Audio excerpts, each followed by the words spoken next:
To work out where the two teams will meet, we first have to look at the spawn positions. Terrorists can spawn from any of these points. There tends to be more variance between the best and worst locations for Ts than with CTs. In this case, this spawn is the best, and this poor soul will be the last one everywhere. This is what the spawns look like in game. Let's go to CT spawn. And I know what you're thinking. Why on earth are there two cube maps right next to each other? It's ridiculous. Valve, please fix. But also, despite all of these spawns, only these 5 are used during competitive play. The rest are reserved for casual. Because of this, I've made the difficult decision to review Train on these 5 spawns, since you probably only care about competitive if you bother watching these deep analysis videos. It's easy to see that this spawn is the best for the 2 main entrances, and this is the best for the back of B.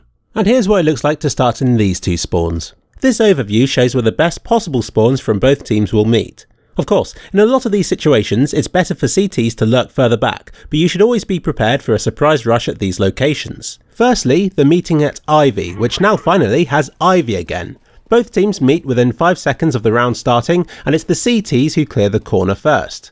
Both teams have the opportunity to bounce grenades off walls to gain an advantage, though I suspect that CTs have a better angle, since they can more easily flash behind themselves as they rush out. The next choke point is a little more complicated. If terrorists exit T main, then they will have to be on the lookout for enemies both at the site and at Tunnel 1. This shows the importance of pre-smoking locations, and I suspect this route will be used more for coordinated delayed rushes as a result. Bombsite A is almost frighteningly open in this new version, but at least there aren't as many places that CTs could be hiding. Should terrorists rush the other side of the train, they have a nice bit of cover here, which is useful since they won't be able to reach the end of the choke point before enemy snipers turn this corner. Popdog, and yes, that's the official name, was a difficult one for me, mainly because it includes my only weakness: ladders. The best result both Welshie and myself achieved was this, where terrorists were able to reach the ground just before CTs turned the corner. As you can see from my terrorist run, I didn't quite manage to hit the ground in time. In practice, as terrorists, you'll have to have a good, clean run to get the upper hand in this lower area, or have somebody covering the CT entrance from T main to prevent pesky CT rushes in this area. If CTs choose to rush B platform, then they can turn the corner just before terrorists do, though I personally wouldn't want to run the risk of meeting 5 terrorists here.